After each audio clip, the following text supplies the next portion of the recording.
Good morning. So a little bit of a difficult stretch, of course, right now for us. Something we haven't experienced as a group. So we're learning and growing through this process.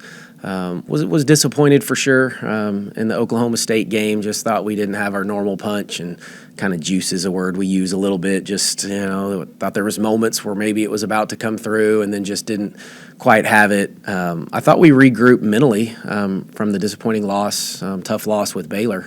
But then I thought when the game started, we just physically, mentally just couldn't quite match up, just get it to match. But we haven't had a clunker or really a disappointing performance really much of the season. So I guess every team at some point you might be due for one. So maybe we got that one out of the way and we can regroup a little bit, and had the off day yesterday, which we needed. And now we'll kind of put our attention to TCU, who's playing really well right now, and got some pieces back. So just need to find a little momentum here to finish, and then get into the conference tournament and see if we can make some noise there, and then continue from that point on. But we'll get it figured out for sure, and we'll regroup. I guess you're pretty mindful of having 8 available players and the grind and what you've been through. I guess you're trying to work that through in your practices and the way you're scheduling things right now. Yeah, I think you do. I mean, regardless of what team you have, when you get to end of February, early March, it's been a grind. And in basketball now we start in the summer and it kind of goes. So I think we were on official practice maybe like 98. I think I saw on the practice plan now.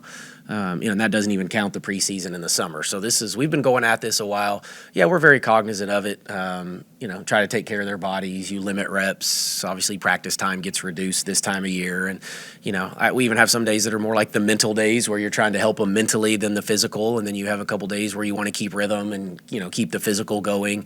That's the balance. That's the balance in the coaching world for us. And, talked to a few players yesterday just to make sure see how they were feeling. And you get back at 2 or something, I think, the other night. So you got to get your sleep, and those things are important, and how you eat. So it all comes into play.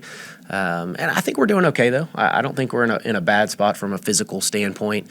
I think we'll recover and be ready to go. As a coach, what do you look for? Is it like closeouts on defense? Is it shooting percentage? What are the things that you look for when you see a team that's getting tired? Well, no, I think it's energy, it's rotations, it's, are you still keeping the ball in front? Are we flying, we use the word fly around. So are we still flying around like we're supposed to on the defensive end? And some of that we weren't doing the other day, and that's probably what caught my eye more than anything when we normally, have that punch. And, a lot of times on defense, coaches will talk about the first rotation, and that's the easy one, and then it's the second, and then possibly the third one. And so if they put you in that blender, like, can you keep going in the blender, and then can you get it solved? And if you can't get it solved and reset, then that's when you're in trouble. And we just maybe weren't getting it solved as much as we would have liked to do the other day. Mark, how different is this TCU team that you're going to see Saturday compared to the one you saw a couple weeks ago at their place? Entirely, 180. I don't know if that game plan, even watching that film back, will help us a ton. Completely different. I mean, those two are so good. I mean, these are two elite. The Connor kid can shoot it, score it. It's elite. It's the sweet stroke. Footwork is phenomenal. And Sedona Prince has been, she's just healthy now and always been a phenomenal talent. And, plays a little Dirk Nowitzki-ish, can play inside, can step out. She hit 2 threes last night, can kind of fade and score over either shoulder. So they're going to present problems. And then the other pieces around them are really, really good and gave us some problems at their place. So entirely different group. This is the team, minus still one kid, though, that was ranked earlier in the year and started, I think, 14-0, if I'm not mistaken. This team is super talented, well coached. Yeah, full attention for sure. I'm sure you're aware they're 15-1 with Prince in the game. Yeah, this is as good of a team that we've played all year when they're right, and they're getting right at the right time. How does she compare to Lee? I know size-wise they're pretty similar, but are they different types of players? Yeah, completely. Other than the size, completely different types of players. Sedona can play inside. She'll play on the perimeter much more than Lee does. So she'll be out on the perimeter and pick and pop and pick and roll and, catch and shoot at 15 and fade over a shoulder. They're very – I'm saying that with ultimate compliment, but and I'm from Dallas originally, so I watched Dirk Nowitzki a ton. Like, there are some definitely – and she's a Texas kid too, so there's some similarities. So pulling Kylie out isn't necessarily an advantage against her as much as it would be against Lee. Using Kylie out and rim running and so forth. Well, yeah, there still could be there could be some advantages. Yeah, she's Yeah, I mean, still with size, there's we should have some quickness, you would think. Then if they have size, we should have some quickness with certain kids. Kind of going back to what John was asking about, given the manner and the implications of those 3 losses, like, I'm sure it was just as mentally exhausting as it was physically. Do you do anything to hit the reset button here, like practice-wise or anything to mix it up? A little bit. I think we're in a pretty good spot. It's really more of, just getting back to our defensive identity a little bit, some offensive confidence, and we just need to make some shots too. We can work on a lot of things too, but if we would have made some shots in a couple of these games and shot it a little better from distance, then the outcome would be different, and we might be feeling a little different about it. So hopefully at home we can relax a little bit. Last game, just settle in, make some perimeter shots. They'll mix their defenses, as a lot of teams have, so just be ready for that. And so, yeah, just getting back to playing with confidence. So yes, when you put a game plan together for practice, you build it around the things that you need to get a little bit better at, and we'll do that. Anything you can do to help Lauren Fields get going a little bit, get her back to where she was before, confidence, shooting, and so forth? Yeah, there's a few things we can do. A lot of it's just on her to relax, and she's getting the right looks.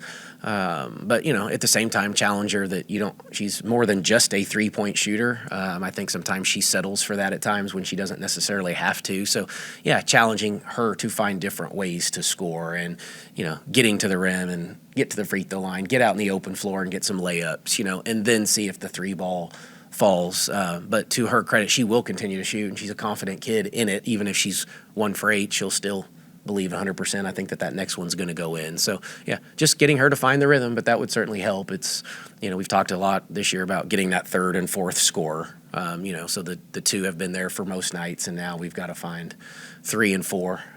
Kaya being one of those 2 that can really get going for us. And some of the better games we've had, Kaya's, production has been up, and, Jayla's starting to play better again too. And, we'll get production from the 5. It's just maybe a little by committee more than one person. So we know what the formula is. I think we just have to get back to it. I was going to mention, Kaya, the demands you have for her beyond scoring, defending, all the different things she does.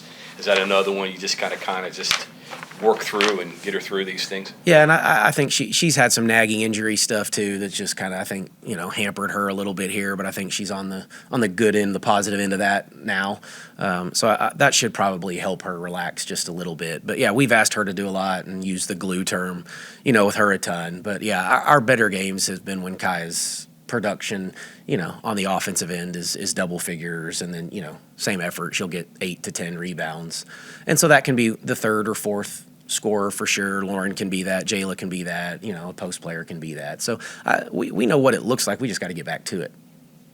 Have you studied the scenarios for next week? I think you have the tiebreaker against Iowa State, right, by beating Oklahoma. Correct. But the other ones are the other way. So have you really looked into that much, or?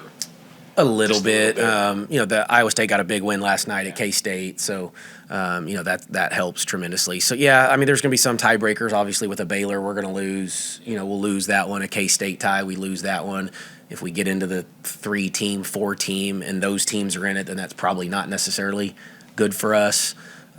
So yeah, it's focus on a win, and we'll figure it out. We've essentially done it to ourselves, I guess, with a couple of these closer losses. So it's the position we've put ourselves in. And again, win and find some momentum and get to the tournament and just play whoever's in front of you and figure it out. So there's just too much, I guess, at this point. If there's only maybe 1 or 2 teams in it, we might have a better answer for you. But with that win last night for Iowa State, that jumbled it up. And you just never know. So, but if like a Kansas State were to lose, you could end up in tied for 3rd in the league, and that would be, and then we'll figure out what the seedings are. But if we ended up in a, 3rd in the Big 12 and got a win, or end up tied for 4th, that wouldn't be so bad. That means we've had a pretty good regular season, and then the seeding takes care of itself, and we just go to Kansas City and see what we can do. Coach, in terms of crowds, it seems that the more and more home games, just more people continue to show up for this team. Closing things out here at home this weekend, just how special have the crowds been lately, and how impactful have they been in some big games too? Yeah, no, it's gotten better and better as the years gone on, which we appreciate, we love. Even with the loss the other day, that it was electric in there. It was loud in there. It was fun. I know our kids, responded to it.